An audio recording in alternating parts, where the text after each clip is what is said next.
So for our video presentation, we will be discussing about the chapter 15, Women and Violence. So at the end of this chapter, the student should be able to first identify the various forms of violence against women. Next is explain how even subtle forms of violence affect women. And lastly is to articulate ways to prevent violence against women. Violence against women is one of the most taboo topic in feminism and has a long history of contention.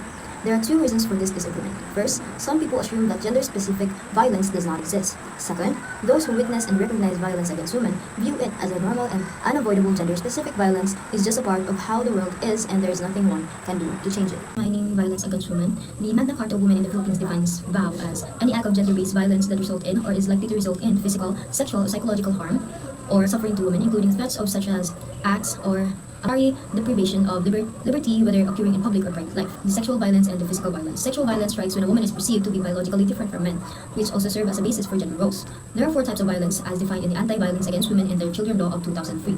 The physical violence, psychological violence, and economic abuse or violence. And last is the sex violence. Physical violence is the most deductible form of VOW. It is a physically or bodily harm against another person. Next is the psychological violence. So psychological force or violence involves causing harm to a victim through the use of emotional manipulation resulting in mental suffering. Infidelity may make her feel that she is either little or no worth for her partner, lowering her self-esteem. Next, we have the economic abuse or economic violence. It is a deprivation of women's financial independence. This form of abuse can be realized through explicit acts such as denying women the right to use property or materials that are legally hers, destroying her things, solely controlling her money or property, or threatening to deprive her of financial support. Next is the sexual violence. It is defined as the forcing of unwanted sexual act upon a person. It is not limited to the act of copulation. Any act that is sexual in nature can be considered sexual violence. Types of sexual violence. Different types are considered as a sexual violence. First one, we have the rape. It is defined as a force or concerted penetration of vulva or anus using a penis. Next is the unsuccessful rape. It is called the attempted rape. Gang rape, if more than one person commits rape or any one person. Next is assaulting other sexual organs can be considered sexual violence. The lack of consent is essential to sexual violence. There's this other one called marital rape. It includes acts that are covered by rape, although it occurs between a married couple. While this is a form of violence is recognized by the law, Anti-Rape Law of 1997. There are cultural barriers to its full implementation. Last is the incest, refers to sexual acts done between family members or closely related person. Sexual harassment, a form of sexual violence that occurs outside one's home. Unwanted sexual advance, non-physical manipulation, intimidation, blackmail, abuse of power, influence.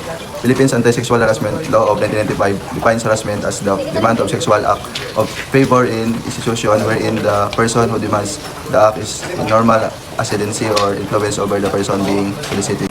The UN Women Watch has a list of possible acts of sexual harassment. This includes verbal, physical, and non-verbal incidents. Physical harassment includes unwanted touching or inappropriate touching. Sexual harassment is also an issue because, on the other hand, it is a form of gender-based violence. Violence against women in public spaces. Street harassment is sexual harassment that occurs in a public space.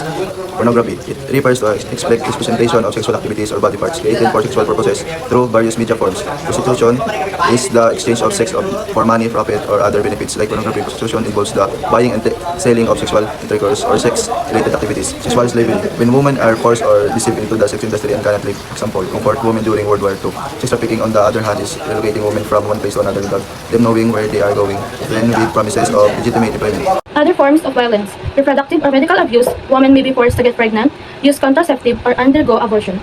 Medical abuse include forcing women to undergo medical procedure such as the use of women in medical experiment without their consent and forced C-section on pregnant women who is willing and able to go through natural birthing methods. Abuse of women in intimate relationship. Women who are abused by their partner are called victims of intimate partner violence or abuse. It entails any forms of violence or harm against a woman by her current or former partner, husband, or live-in partner. Domestic violence occurs within a home where an unequal power relationship between the victim and the perpetrator exists. Children who witness or experience domestic violence are highly likely to perpetrate domestic violence as adults. The impact of vow. Violence against women influence how they participate in the public sphere. A woman who is the victim of vows lost one of out of her health days because of abuse. The issues are caused in treating a victim of vows are associated with physical treatment, therapy, shelter, training for advocates against vow, and the prosecution of the perpetrators. Health consequence. Vow has long-term and short-term effects on women physically, emotionally, and sexually. It can lead to unwanted pregnancies, unwanted miscarriage, sexually transmitted disease, and other sexual and reproductive health issues. Loss of vow. The institutionalization of women's rights in the Philippines began in the post-martial law period. Gender equality is enshrined in the 1987 Constitution, and women are, in theory, protected from discrimination based on their gender. Loss of vow. Anti-Sexual Harassment Act of 1995, Anti-Mail Order Bride Law of 1990, Anti-Violence Against Women and Their Children Act of Rape 2004, Rape Victim Assist Act of 1998, Anti-Rape Act of 1997, Anti-Trafficking in Person Act of 2003. Prevention and response. Laws of vow is properly enforced can become powerful tools against these preventing social issues of violence.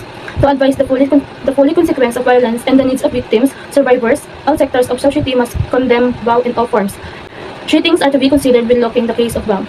One, personal experience. One can view vow based on his or her behavior in relationship as well as the actual relationship between the victim and the perpetrator.